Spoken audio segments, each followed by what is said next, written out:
I'm Megan Hatcher-Mays, Director of Democracy Policy at Indivisible and the host of Impeachment Daily, the only daily impeachment recap program that's been pardoned by the president and sent to live on a turkey farm upstate.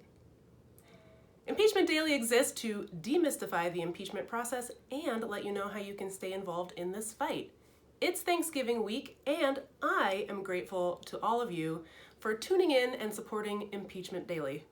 However, I am not grateful to Donald Trump, who is still the President of the United States for some reason, and who is ruining my holiday week by continuing his criminal conspiracy instead of chilling out for like 2 seconds to enjoy the holiday. So today, we're going to do a quick review of what happened over the weekend, including more evidence that Trump tried to cover up his bribery scheme in Ukraine, and you'll never guess who's been implicated in this debacle. Did you guess Devin Nunes? I bet you did. And you were right. It's Devin Nunes. So let's get right into it with our first segment, which is called What Just Happened, where we recap what we know. It was a big weekend, believe it or not. 2 news stories relevant to the impeachment investigation came out over the weekend. The crimes never rest, and neither do I. That's what we're all about here at Impeachment Daily. That's the Impeachment Daily guarantee. The first was this story from the Washington Post, which Donald Trump hates, I think, 1, because they regularly report on how corrupt he is, and 2, because it's owned by Jeff Bezos, and Jeff Bezos is richer than Donald Trump. I also hate Jeff Bezos, and it is weird to find something in common with Donald Trump. But these are dark times we live in. Anyway, here's the headline. White House review turns up emails showing extensive effort to justify Trump's decision to block Ukraine military aid. As you'll recall, the basis of the impeachment inquiry at the moment is about $400 million in military aid that Congress appropriated for Ukraine that Donald Trump tried to withhold in exchange for a public commitment from Ukraine that they would investigate Trump's political rivals, in this case, Joe Biden and his family. That, of course, is a bribe. You will also recall that Donald Trump himself directed members of his own administration, like Gordon Sondland, Rick Perry, and even Secretary of State Mike Pompeo, and possibly Vice President Mike Pence, we haven't gotten to the bottom of that one yet, to work with his personal lawyer, Rudy Giuliani, of course, to pressure the Ukrainians into committing to these investigations. Naturally, there was no legal basis for Trump to hold up this money or to use his henchmen to implement this scheme. It wasn't Trump's money to hold up. It's taxpayer money that was appropriated by Congress for the purpose of helping Ukraine. Anyway, this rather devastating story in the Washington Post describes how the White House, made a pretty dumb and illegal decision to hold up the money without coming up with a legitimate reason for doing so. Oops. So here's what they did instead. Once Donald Trump knew he had been caught, in other words, after the phone call between him and the president of Ukraine, Volodymyr Zelensky, was made public, the White House immediately started spinning to come up with an after-the-fact justification for holding up the money. After-the-fact justification. That is a very generous way of saying it was a cover-up. According to the Post, a confidential White House review of all of this has turned up some, shall we say, unflattering email exchanges that show, and this is a quote, an extensive effort to cover up the real reason behind Trump's decision to hold up the aid money to Ukraine. We don't know exactly what was in all of these emails, but they apparently include email exchanges between Mick Mulvaney, who is Trump's acting chief of staff, and the White House's budget office.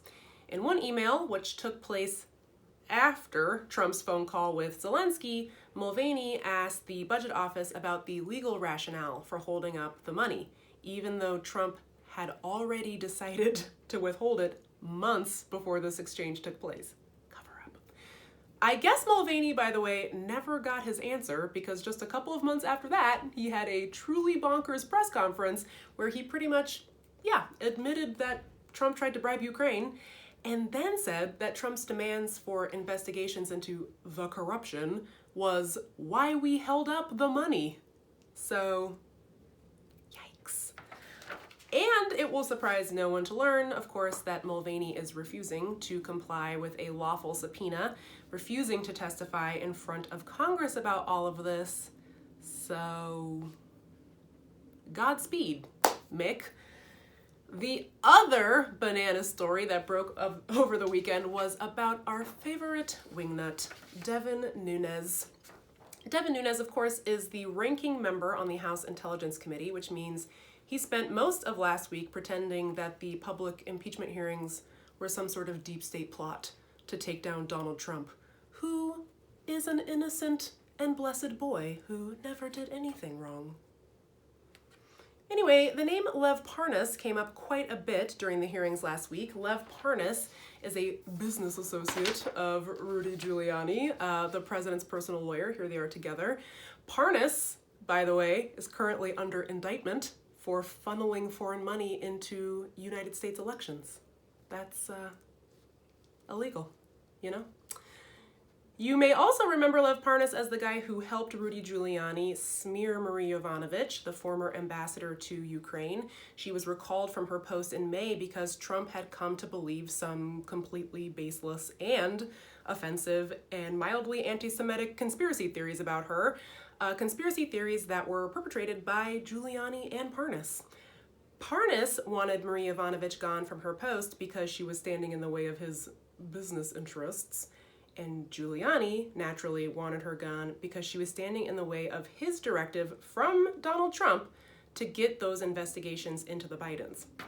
So, anyway, Devin Nunes sat through a week's worth of public hearings implicating Lev Parnas, among other people, in this White House-wide conspiracy to bribe Ukraine.